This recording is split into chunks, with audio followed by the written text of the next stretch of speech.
The air in CECOT always tasted of metal and stale sweat, a humid breath that never truly left the concrete walls. Mateo pulled his threadbare shirt closer, the thin fabric offering no real barrier against the biting chill that seeped from the concrete floor, a chill that carried a strange dampness even when the sun beat down outside. He watched the shadows dance in the dim light of the overhead bulbs, each flicker a tiny warning, a whisper of things unseen, an old fear that clung to the very stones of this place. Survival here meant eyes everywhere, a quiet understanding of unspoken rules, a constant dance on the edge of a blade where one wrong step could mean everything. A new face had arrived just yesterday, a kid barely out of his teens, his eyes wide and afraid. Already marked for trouble by the older crew, the MS Trace boys with their ink and their cold stares. Mateo knew that look, the hunted gaze, the way the boy tried to disappear into the cell block wall. It meant a choice was coming, a line drawn in the dirt, and everyone in this place had to pick a side or pay the price, usually with their blood. Mateo did not want to pick a side, not anymore. His days were a slow grind of careful steps, of keeping his head down, of avoiding eye contact with the wrong man. He just wanted to see his daughter again, a distant dream that kept a fragile hope alive, a reason to endure the endless, suffocating days. The guards, hulking men in their dark uniforms, moved with an arrogant confidence, their heavy boots echoing like thunder in the long corridors. They were a different kind of predator, their cruelty cold and systematic, unlike the feral violence of the gangs. Mateo had learned to read their moods, a subtle shift in their posture, the tightening of their grip on a truncheon, the way their eyes lingered too long on someone. This morning, there was a tension, a coiled energy that made the hairs on Mateo's arms stand up. Something was brewing, a storm beyond the usual everyday torment. He could feel it in the air, a hum that was not electricity, a low thrum that vibrated in his bones. It was the sound of a prison about to erupt, a quiet prelude to chaos. He had seen it before, this simmering unrest, and it always ended badly for those caught in the middle. His own survival was his only goal, a simple, desperate aim in a world that offered nothing but pain. The tension that had been a low thrum through the cell blocks solidified, turning the stale air thick and heavy. Mateo watched as Miguel, the new kid, tried to make himself smaller, pressing against the grimy wall near the showers, his eyes darting like a trapped bird. Loco, the unofficial leader of the MS Trace crew, a man whose face was a map of old scars and faded gang tattoos, sauntered closer, his movements slow and deliberate, a predator sizing up its prey. Two other gang members flanked him, their expressions unreadable, their presence a silent threat. Mateo had tried to position himself out of sight, behind a column of stacked bunks, but the angle was wrong, and Loco's gaze, sharp and cold, swept past him for a split second, a warning. Loco stopped in front of Miguel, a chilling smile playing on his lips. He spoke in a low voice, too quiet for Mateo to catch the exact words, but the new kid's face went white. It was an order, Mateo knew, a demand for allegiance, perhaps a test of obedience or something far worse. Miguel shook his head, a tiny, desperate motion. Loco's smile vanished. Suddenly, a guard's whistle shrilled down the corridor, signaling the end of the brief yard time. The other inmates began to shuffle back toward their cells, a river of gray and brown uniforms. But Loco and his men did not move, their eyes fixed on Miguel. The crowd thinned, and Mateo found himself dangerously exposed, a lone observer in a rapidly emptying space. He could feel the eyes of the other inmates on him too, a silent question, a challenge. To walk away now would be to accept a certain kind of death, a loss of respect that would make his remaining days in CECOT a living hell, a target painted on his back. To intervene would mean open war with the MS Tres, a different, more brutal kind of end. Loco raised a hand, his fingers curling into a fist, aimed directly at Miguel's jaw. The kid flinched, closing his eyes, tears welling. A flicker of his daughter's face, small and innocent, flashed in Mateo's mind, a ghost of a memory, a forgotten promise. He could not stand by and watch. A cold dread seeped into his bones, a feeling more profound than simple fear, a deep unease that felt like something ancient stirring in the dark corners of the prison. It was not just the gangs, it was the very stones of CECOT, whispering. He stepped forward, his voice a dry rasp, unexpected even to himself. "Leave him alone, Loco." The words hung in the air, heavy and irrevocable. Every head snapped toward Mateo, including the guard who had just passed by, his eyes narrowing, a dangerous glint. Mateo had chosen, and the price was already being calculated. The air crackled with a sudden, dangerous suance. Loco's head swiveled slowly, his eyes, dark and flat like obsidian, fixed on Mateo. The two gang members behind him shifted, their hands unconsciously dropping to their sides. Mateo felt a cold prickle on his skin, a sensation that had nothing to do with the chill of the prison and everything to do with the predatory gaze now aimed his way. He had broken an unspoken rule, the first and most fundamental law of CECOT. Do not interfere. Do not draw attention. Do not challenge authority, not the guards, and certainly not the gangs. "You got a death wish, old man," Loco finally drawled, his voice low, a venomous hiss. He took a step toward Mateo, his bulk casting a long shadow. Mateo did not back down, though every instinct screamed at him to run, to apologize, to disappear. He held Loco's gaze, his own eyes, he hoped, betraying no fear. He had made his choice. Now he had to live with it, or die by it. A guard, the one whose attention Mateo had inadvertently drawn, sauntered closer, his truncheon tapping a rhythmic, menacing beat against his thigh. He looked from Loco to Mateo, a smirk playing on his lips. This was their game, the guards. They let the inmates fight, let them weed out the weak, sometimes even encouraged it. It made their job easier. "Problem, boys?" the guard asked, his tone dripping with mock concern. Loco shot him a brief, resentful glare, then turned back to Mateo. The guard just chuckled, leaning against a cell door, clearly enjoying the spectacle. Mateo knew he was trapped, caught between two predators, but something else was stirring too. As Loco's eyes bored into his, Mateo felt a sudden, inexplicable cold, a chill that had nothing to do with fear of physical violence.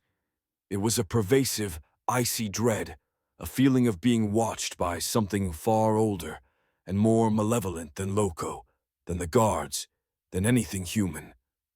The shadows in the corners of the cell block seemed to deepen, to coil, to whisper. A faint, metallic tang filled his mouth, like old blood, even though no blood had yet been shed. Miguel, still pressed against the wall, looked at Mateo with a mixture of terror and a fragile, nascent hope. Mateo knew then, with a sickening certainty, that he had not just protected the kid. He had bound himself to him, to this fragile, desperate soul. This was not a simple fight, not just about gangs and prison hierarchies. He had stepped into something larger, something darker, a current that pulled him deeper into the unseen depths of CECOT. The air grew heavy, pregnant with unspoken menace, the scent of mildew and something else, something ancient and foul, rising from the cracks in the concrete. The prison was not just walls and bars, it was a living, breathing entity, and it had taken notice of Mateo's defiance. The incident with Loco had marked Mateo. It was not just the stares, the whispers that followed him, or the colder, more calculating glares from the MS Trace crew. It was a tangible shift in the prison's atmosphere, as if his defiance had stirred something dormant, something beyond the usual inmate politics. Loco had not immediately retaliated, a silent decision Mateo found more unsettling than a swift beating. It meant a prolonged torment, a slow tightening of the noose, or perhaps a more public, humiliating display. Miguel, now clinging to Mateo like a shadow, was equally a target, his presence a constant reminder of Mateo's foolish courage. Days bled into one another, each one a test of Mateo's resolve. Food portions dwindled for him and Miguel, their mattresses mysteriously slashed, their few personal items disappearing. Loco's men made their presence known through subtle shoves in the chow line, chilling threats whispered in the dead of night, and the occasional accident where a bucket of dirty mop water would spill directly onto Mateo's bunk. The guards, of course, saw nothing, or pretended not to. They watched Mateo with a detached amusement, like spectators at a brutal sport. One evening, during their meager supper, Mateo noticed a strange symbol scratched into the underside of their metal table. It was an intricate swirl, almost like a stylized knot, but with sharp, claw-like protrusions. He had never seen anything like it. When he tried to show Miguel, the boy flinched, his eyes widening in terror, and he quickly rubbed it away with his thumb, as if erasing it would erase the dark implication. "It's nothing," Miguel mumbled, but his voice trembled, and he refused to look at Mateo. Later that night, Mateo lay awake, listening to the groans and whimpers of the other inmates, the usual soundtrack of a prison at rest. But something else was there too. A faint, rhythmic scratching sound seemed to emanate from the walls themselves, a whisper that was not quite human, a faint scuttling that made his skin crawl. It felt like an itch he could not reach, a phantom sensation. He peered into the darkness of their cell, trying to pinpoint the source, but it was everywhere and nowhere, a sound that seemed to live in the very fabric of the building. The next morning, a new inmate was brought into their block, a thin, gaunt man with a wild look in his eyes. He stumbled, almost fell, and Mateo saw a fresh, bloody gash on his arm. Not a knife wound, not a truncheon mark. It looked like a deep scratch, almost like something had clawed at him.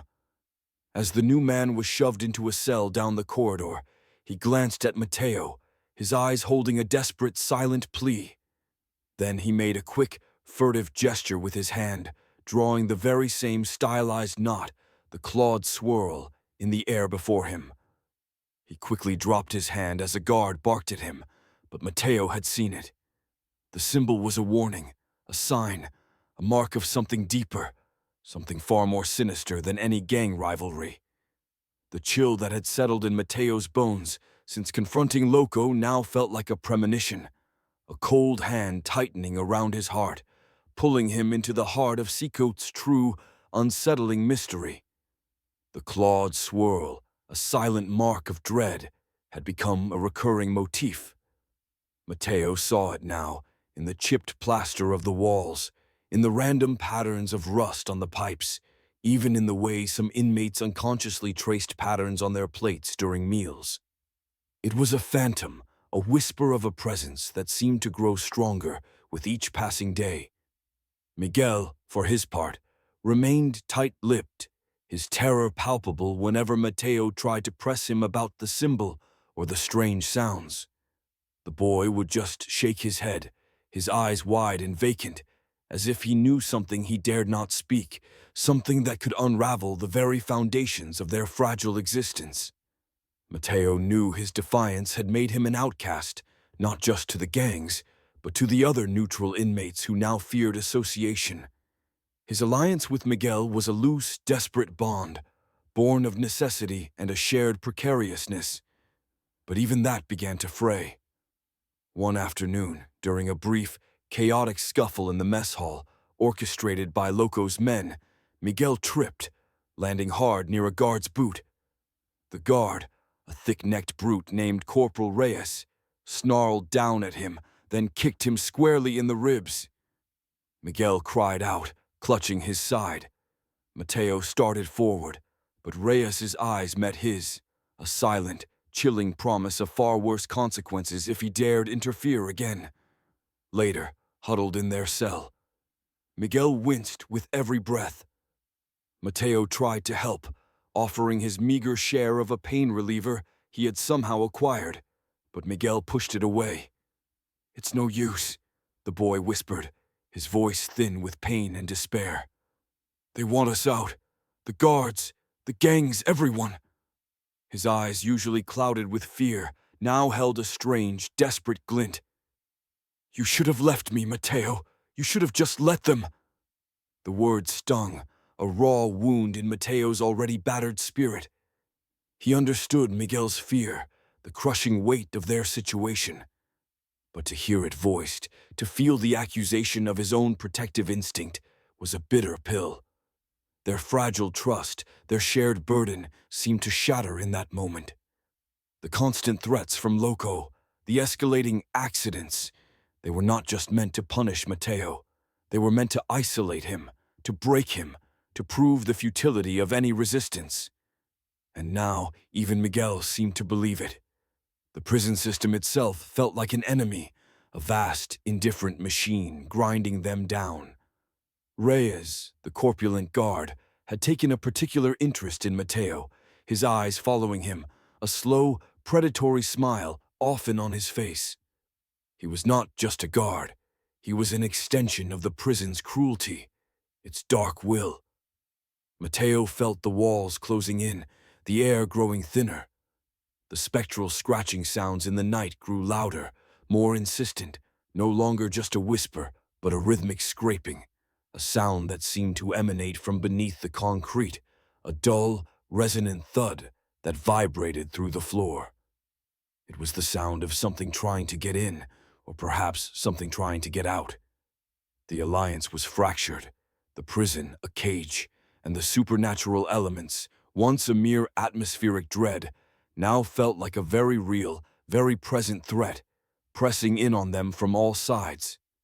He was alone, truly alone, caught in the eye of a gathering storm.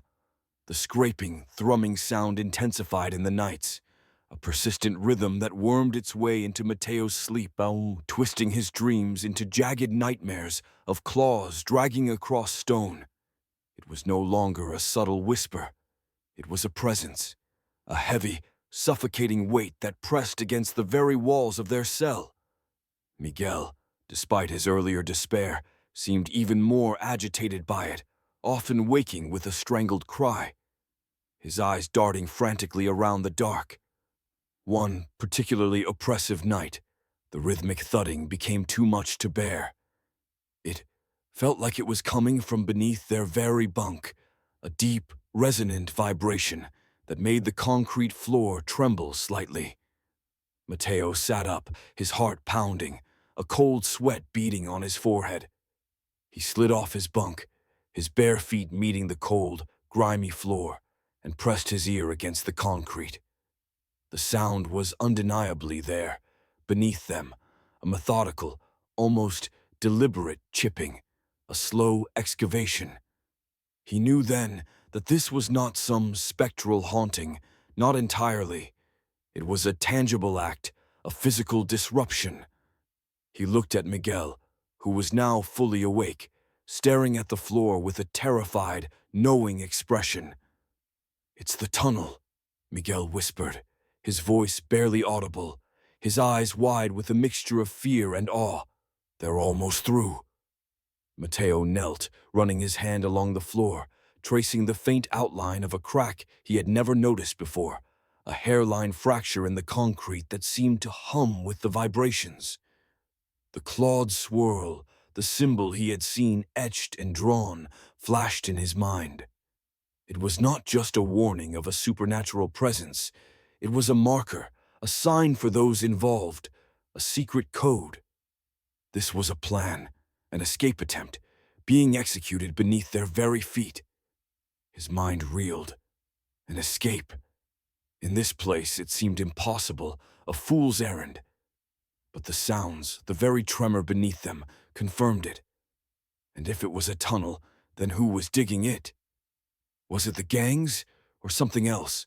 Something even more organized? Something connected to the deeper, older secrets of CECOT?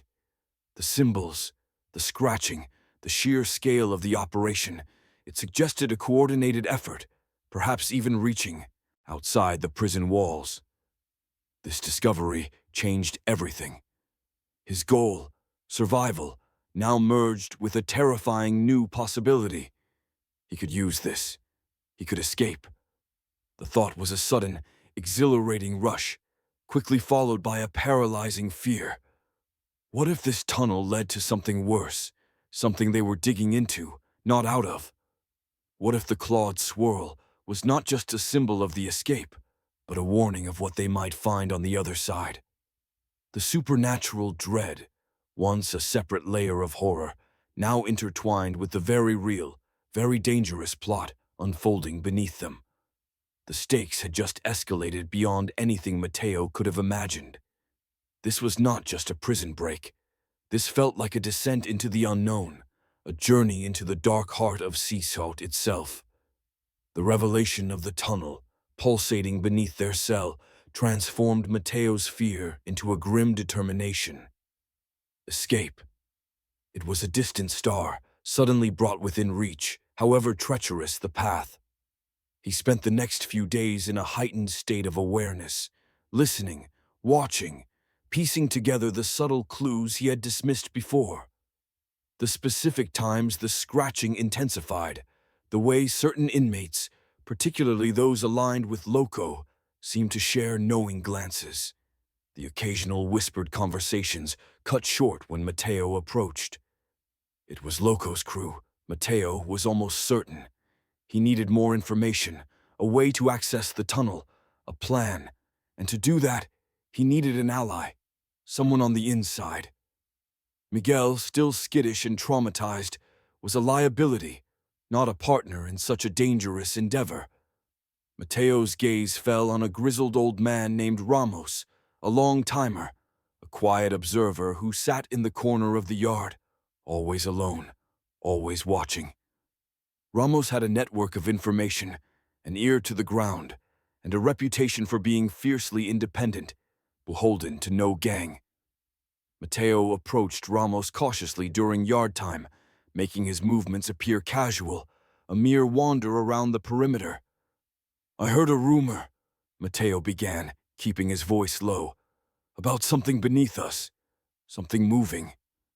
Ramos did not react immediately, his eyes remaining fixed on the distant wall. Then, after a long, agonizing pause, he finally spoke, his voice a raspy whisper. "Rumors are dangerous things in here, boy. They can get you killed faster than a knife." But there was a flicker in his eyes, a glint of recognition, a silent acknowledgement. Mateo pressed on, speaking of the clawed swirl, the strange sounds, his desire for a way out. Ramos listened, his expression unreadable, then nodded slowly. "They're digging a path," he confirmed, his voice barely audible. "From the old laundry room. It's almost done, but it's not Loco's plan alone. He's just the muscle. There's a bigger fish, a ghost from the old days, pulling the strings. Someone who knows this place better than the rats." He paused, a strange look of dread clouding his face. "There's a price, Mateo. Always a price."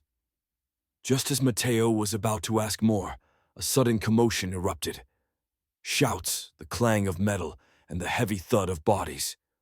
Loco, his face contorted with rage, stood over a whimpering inmate, his foot pressing down on the man's throat.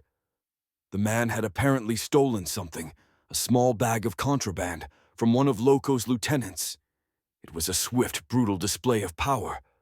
But as Mateo watched, his blood running cold, he noticed something else. Loco's eyes, usually devoid of genuine emotion, held a flicker of something new, a strange triumph, a self-satisfied glint as he looked directly at Mateo. It was a setup, Mateo realized, with a sickening lurch. Loco had allowed him to think he was getting close to the plan, allowed him to seek out information, only to trap him. The warning from Ramos, the price, suddenly made horrifying sense. This entire conversation had been observed, perhaps even engineered. Ramos was part of it too, or at least being used.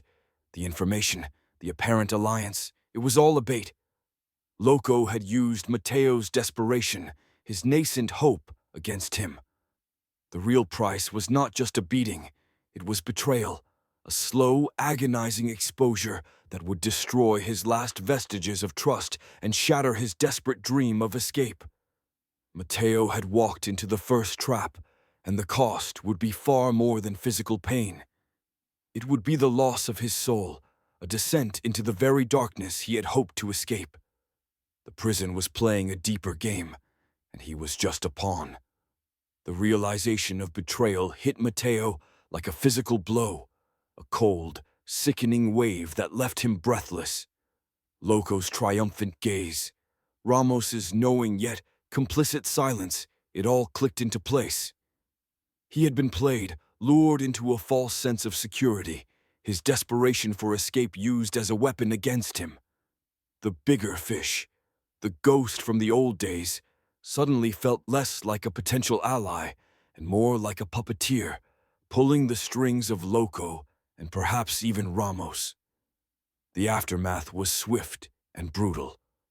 That same evening, during the shift change, Mateo and Miguel were singled out. Corporal Reyes, his face a mask of cold satisfaction, ordered them to the solitary confinement cells, accusing them of inciting unrest, a thinly veiled excuse. As they were dragged away, Mateo saw Loco standing by the cell block door, a casual observer, a smug smile on his scarred face. This was the trap, the immediate consequence of Mateo's foolish trust. Solitary was a black hole, a concrete box devoid of light and sound, a place designed to break spirits. But it was not just the physical discomfort, the rats scurrying in the dark, the bone-deep chill. It was the whispers.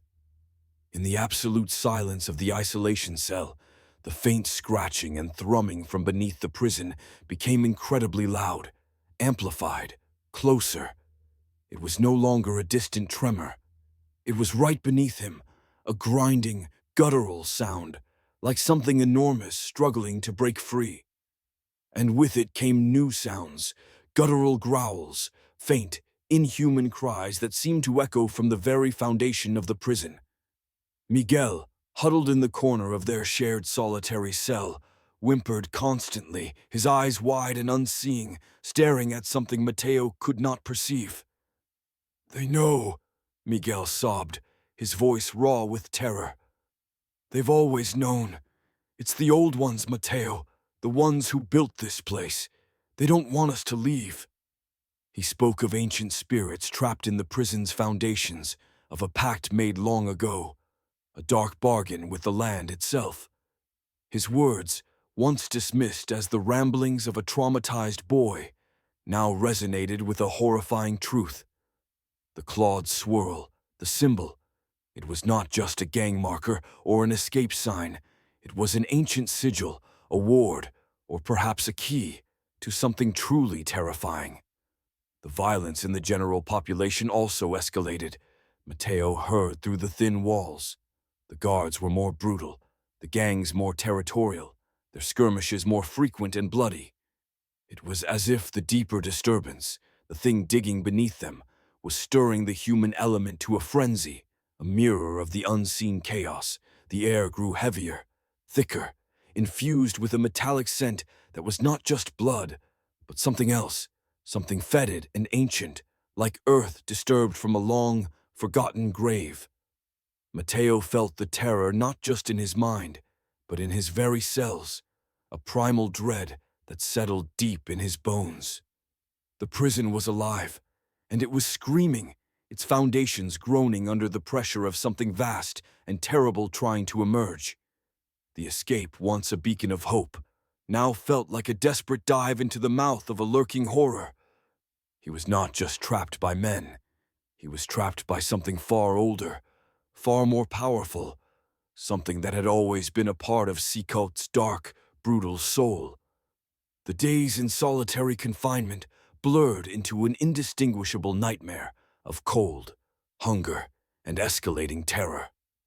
The sounds from beneath the prison had become a constant, deafening roar in Mateo's mind, a symphony of grinding rock, guttural snarls, and the horrifying, rhythmic thud of something massive moving. Miguel's sanity seemed to fray piece by piece, his whispers growing more frantic, more consumed by the old ones and the prison's cursed past. He spoke of sacrifices, of blood spilled into the very foundations, of entities demanding their due. Mateo tried to cling to reason, but the sensory deprivation, combined with the unholy cacophony, began to erode his own grip on reality. Then, just as the despair threatened to consume them entirely, a sliver of hope appeared. After what felt like an eternity, the heavy steel door of their solitary cell clanged open. Corporal Reyes stood there, his usual sneer replaced by a calculating, almost wary expression. "You're needed," he grunted, his eyes lingering on Mateo with an unusual intensity. "Loco wants to talk." Mateo felt a surge of confused relief. Loco. He had betrayed him, yes, but at least it was a human interaction, a path out of this dark pit, perhaps even a chance to understand the true nature of the tunnel and the escape plan. He followed Reyes through the echoing corridors, Miguel trailing behind, his head bowed, his eyes still wide with unseen horrors. They were led not back to the main cell block, but to a grimy, seldom-used storeroom near the laundry facility. Ramos was there too, his face grim, avoiding Mateo's gaze. Loco stood in the center of the room, surrounded by his lieutenants, but his usual swagger was absent. He looked tense, agitated, almost afraid. "The tunnel," Loco said, his voice unusually low, strained. "It's open, but it's not what we thought." Mateo felt a chill colder than any solitary cell. "What do you mean?" he asked, his voice hoarse. Loco gestured vaguely toward a section of the wall where a large, crude opening had been made, revealing a dark, gaping hole that plunged into absolute blackness. A cold, foul odor wafted from it, like damp earth and something rotten, something ancient. The faint glow of a guard's flashlight aimed into the opening did little to pierce the overwhelming gloom. "We broke through," one of Loco's men explained, his voice trembling slightly. "But it didn't lead outside. It led down, into another tunnel, something old, something not made by men." He shuddered. "And the sounds, Mateo, they're not just digging. They're trying to get through the other way, and something is trying to get out." Mateo stared at the gaping hole, the realization hitting him with the force of a physical blow. The hope, the brief, exhilarating prospect of escape, evaporated, replaced by a dread far deeper than any he had experienced. The tunnel was not a path to freedom. It was a doorway, opened from the inside, a breach in something ancient and terrible. The escape plan, his entire reason for enduring this hell, had been a terrible, elaborate ruse, a diversion. The clawed swirl, the ancient symbols, they were not just markers for an escape. They were warnings, wards, protection against whatever lurked beneath CECOT. Loco and his men had inadvertently unleashed something far worse than the prison itself, something that had been contained, something that was now stirring, desperate to escape. The rain began to fall then, a sudden, heavy downpour, drumming against the corrugated tin roof, mirroring the chaotic thrumming from below, a prelude to the storm that was about to break, both within the prison and from the depths of its cursed earth. His dream of escape was not just dead. It had revealed a darker, far more immediate threat. The sight of the gaping maw in the storeroom wall, a black void from which a primal stench now flowed, stole the air from Mateo's lungs. The rain outside, now a torrential downpour, seemed to mock his shattered hope, each droplet hammering home the utter failure of his desperate dream. He had chased a phantom, an illusion of freedom, only to be led to the precipice of a far greater terror.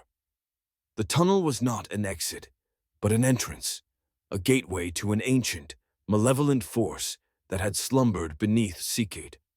He felt a profound exhaustion, a weariness that went beyond the physical pain of solitary confinement or the constant fear. It was a spiritual fatigue, a crushing realization of his own foolishness, his naive belief that he could outwit the forces at play in this cursed place. His desire for escape, for his daughter, had blinded him. He had ignored the deeper warnings, the whispers of the old ones, the inexplicable dread that had always clung to the prison walls. He had dismissed Miguel's terrified ramblings, too focused on his own desperate need. Now, standing before the yawning abyss, the truth was stark and undeniable. He was not just trapped by walls and bars. He was trapped by his own past, his own crimes, the very choices that had landed him in this hell. His sins had brought him here, and now they had led him to this, to the brink of something truly unspeakable. The clawed swirl, once a curious symbol, now pulsed in his mind as a sigil of containment, a forgotten seal that had been violently broken. He understood now why Ramos had looked so grim, why Loco had seemed less triumphant and more terrified. They had unleashed something they did not comprehend, something that transcended gangland rivalries and prison politics. A cold wave of self-loathing washed over him. His life had been a series of bad decisions, each one pulling him deeper into a mire of regret. He saw his daughter's face again, not as a beacon of hope, but as an accusing apparition, a reminder of the life he had squandered, the promises he had broken. How could he ever face her, even if he miraculously escaped this new horror, knowing what he had become, what he had done?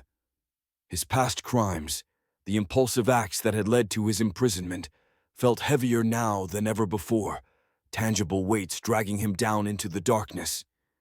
Miguel, clinging to his arm, shivered violently, his eyes fixed on the gaping hole, his lips moving silently. Forming words Mateo could not quite discern, ancient incantations, desperate pleas to unseen powers. The boy had been right all along, a living conduit to the prison's haunted history. And Mateo, in his arrogance and desperation, had failed to listen. He had led them both deeper into the maw. The rain outside grew louder, mirroring the chaotic thrumming and guttural growls now emanating from the hole, a symphony of dread. The storm was here, and it was not just bringing rain. It was bringing whatever had been trapped beneath CECOT, something that had waited patiently for its release, and Mateo, with his desperate plan, had unwittingly opened the door. There was no escape now, only a terrifying confrontation with the consequences of his choices and the prison's ancient, festering evil. The stench from the tunnel intensified, a thick, putrid odor that clawed at Mateo's throat, pushing him further into the abyss of his self-condemnation. The storm outside raged, a chaotic symphony of thunder and lashing rain that seemed to echo the monstrous growls now emanating with alarming regularity from the black maw in the wall. Hope, once a flickering flame, had been snuffed out, replaced by a cold, numbing dread. Loco, surprisingly, was the first to break the suffocating silence. He looked at Mateo, his eyes no longer smug or angry, but wide with a primal fear that mirrored Mateo's own. "We messed up, old man," he muttered, his voice hoarse, devoid of its usual menace. "We dug too deep. We woke something." His lieutenants, usually so defiant, stood pale and trembling, their weapons, crude shivs and sharpened metal, seeming utterly useless against the unknown terror that lurked beneath them. Mateo looked at the faces around him, the hardened criminals, the brutal guards, even the traumatized Miguel. They were all just men, stripped bare of their hierarchies and their bravado, united by a common, overwhelming fear. The prison, with its concrete walls and barbed wire, suddenly felt like a fragile shell, a temporary barrier against an ancient, unholy power. His past sins, the weight of his guilt, still clung to him, but a new, more immediate purpose began to form in the shattered remains of his despair. This was no longer about escape, not for himself, not in the way he had once dreamed. It was about survival, for everyone, from whatever they had unleashed. He turned to Loco, his voice surprisingly steady, despite the tremor in his hands. "We opened it. Now we have to close it." Loco stared at him, then slowly nodded, a grudging acceptance in his eyes. The old gang rivalries, the petty power struggles, they were irrelevant now. This was a battle against something inhuman, something that threatened to consume them all. Ramos, the old man who had given Mateo the initial misleading information, stepped forward, his face etched with grim resignation. "The symbols," he rasped, pointing a trembling finger at the faint clawed swirl scratched into the concrete near the tunnel opening. They weren't just a sign of the tunnel. They were a seal, an old protection. The ones who built this place, the ancient ones, they knew what was down there. They trapped it. Miguel, who had been muttering to himself, suddenly looked up, his eyes bright with a strange, manic energy. "The blood," he whispered, his voice gaining a chilling clarity. "It needs to be sealed with blood. The guardians, the sacrifice." His words, once crazy, now carried a terrifying weight of truth. The idea of sacrifice, of a life paid, solidified in the minds of those present. The storm outside peaked, a deafening crescendo of wind and rain, as if nature itself was screaming a warning. From the gaping hole, a new sound emerged, a wet sucking noise, followed by a louder, more defined growly sound that seemed to shake the very foundations of the prison. Something was moving, something large and hungry, and it was coming. The escape was no longer the goal. The goal was to reseal the horror, to somehow contain the ancient evil that their desperate plans had awoken, even if it meant their own lives, a final, desperate act of atonement. They had to fight, not to escape the prison, but to prevent the prison's darkness from escaping into the world. The growls from the gaping hole deepened, a resonant rumble that vibrated through the very bones of the storeroom, scattering loose dust and pebbles from the crumbling concrete. The foul stench thickened, mixed now with a horrifying, palpable sense of menace. The storm outside reached a crescendo, the wind howling like a banshee, rain lashing against the thin roof like 1,000 tiny whips. It was a fitting backdrop for the horror that was about to unfold. Mateo looked at the faces around him, a motley crew of prisoners and guards, their shared terror a fragile bond. Loco, his face grim, held a heavy, rusted pipe, his knuckles white. Corporal Reyes, his truncheon gripped tightly, stood shoulder to shoulder with gang members, all pretense of authority gone, replaced by raw, animalistic fear. Ramos clutched a sharpened piece of rebar, his ancient eyes fixed on the black maw.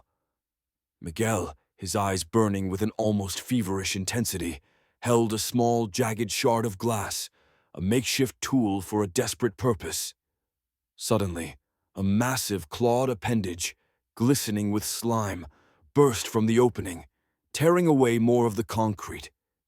It was grotesque, scaled, and impossibly strong, like something from a primeval nightmare. A collective gasp, a mix of horror and primal fear, swept through the room. The growls turned into a guttural roar, echoing through the small space, pushing them back. "The seal!" Miguel shrieked, his voice piercing the chaos. "The blood! It needs the blood of the willing!" He pointed frantically at the broken clawed swirl symbol near the opening, then to the jagged shard in his hand. Mateo understood. A sacrifice. A ritual to recontain the ancient horror, using the very symbol they had unknowingly breached. Loco, surprisingly, was the first to act. With a roar of desperation, he plunged his sharpened pipe into the exposed limb of the creature, a futile gesture that only seemed to infuriate it. The appendage lashed out, striking Loco with incredible force, sending him flying across the room, a crumpled heap against the wall. But Loco had bought them a precious second. Miguel scrambled forward, ignoring the creature's thrashing, ignoring the screams, his movements driven by a strange, desperate clarity.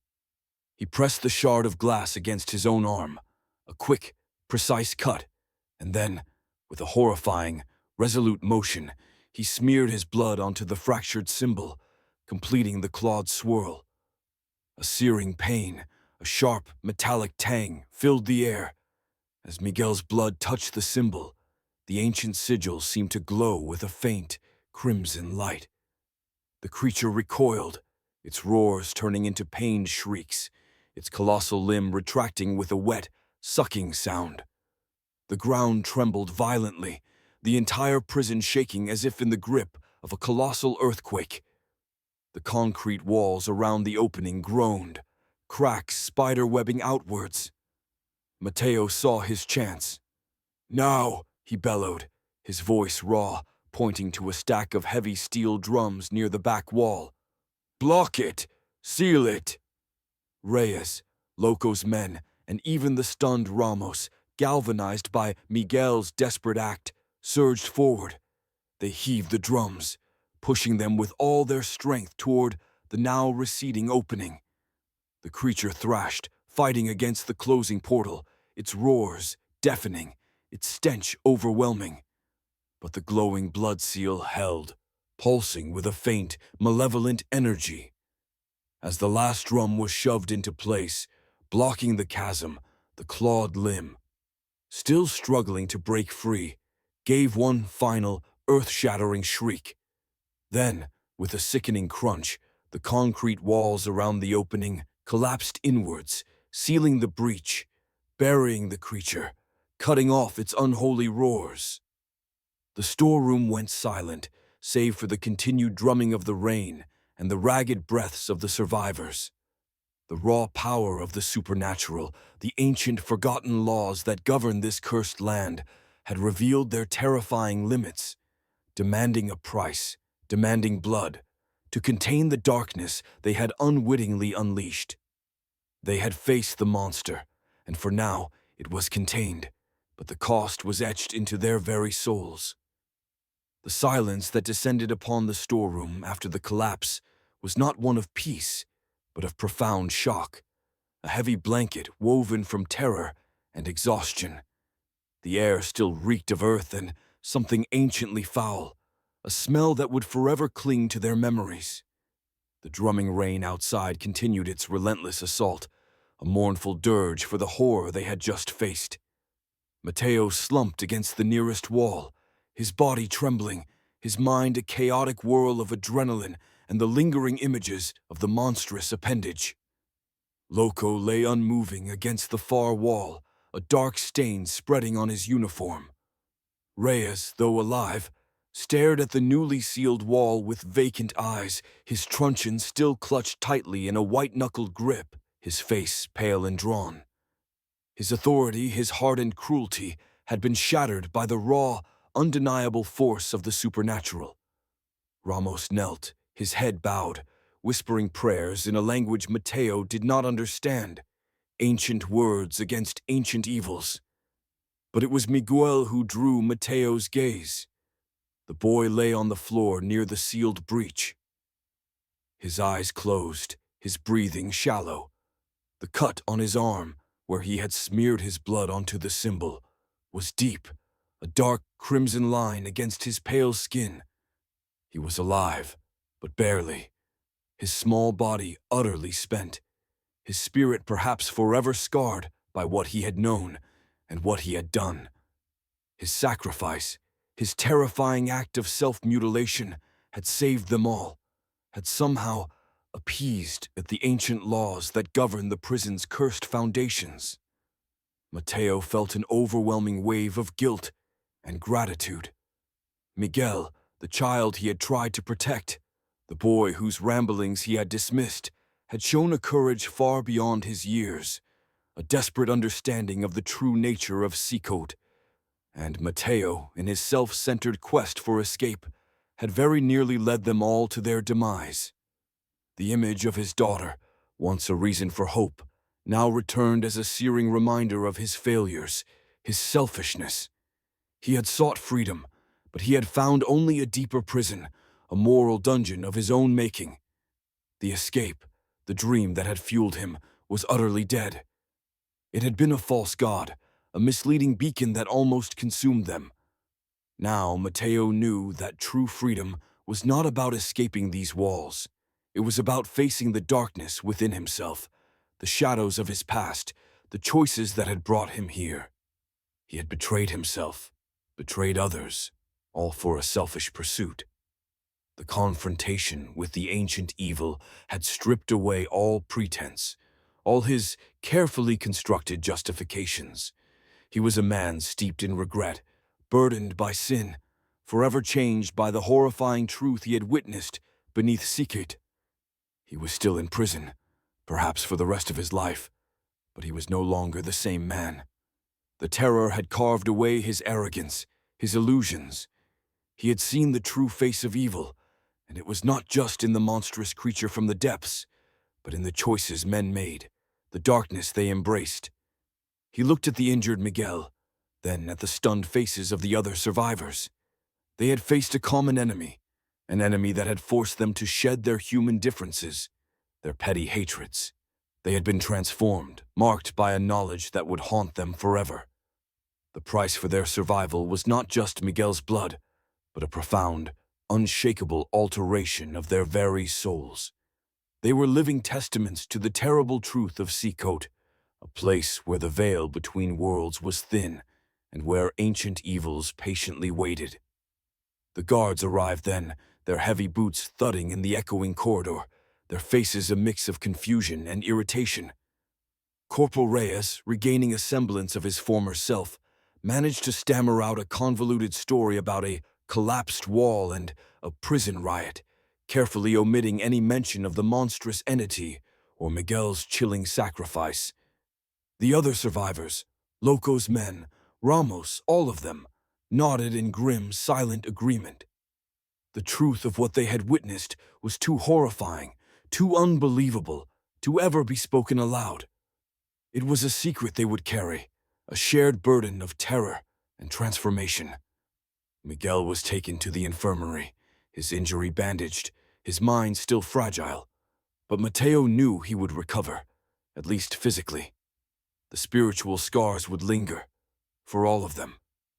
Mateo was returned to his cell, the air in the cell block still thick with the lingering scent of damp earth and something acrid, a phantom odor that only those who had faced the breach could truly perceive. The rain outside had finally subsided, leaving behind a profound, almost unnatural quiet. Life in CECOT resumed its brutal, monotonous rhythm. The gang still held sway, the guards still walked their beats with their customary arrogance, but a subtle shift had occurred. A quiet understanding passed between the survivors, a silent acknowledgement of the unspeakable horror they had shared.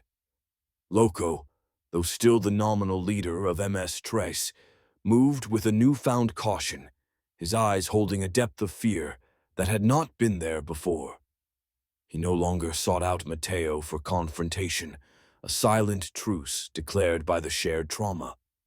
Reyes, too, had changed. The cruel smirk was gone, replaced by a haunted, distant gaze, his movements less confident, more wary.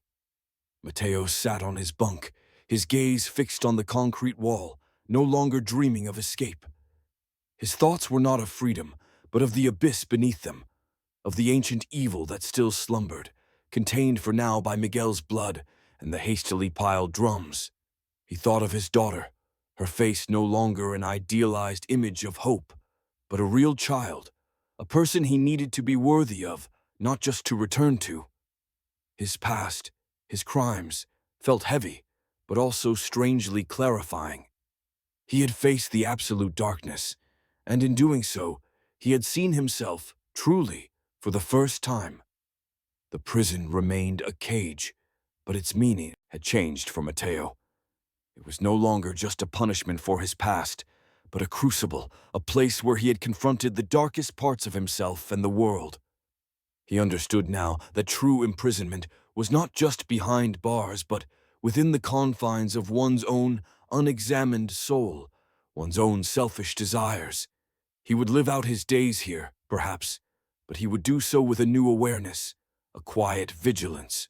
The clawed swirl, the ancient symbol, no longer just a marker, was now a constant reminder of the thin veil between worlds and the fragility of human existence. The plan to escape in the storm had ended not in freedom, but in a profound internal transformation, a quiet reckoning that would shape the rest of his life within CECOT's enduring shadow, a shadow that still hummed with the faint, unsettling echo of something ancient, restless, and deeply buried.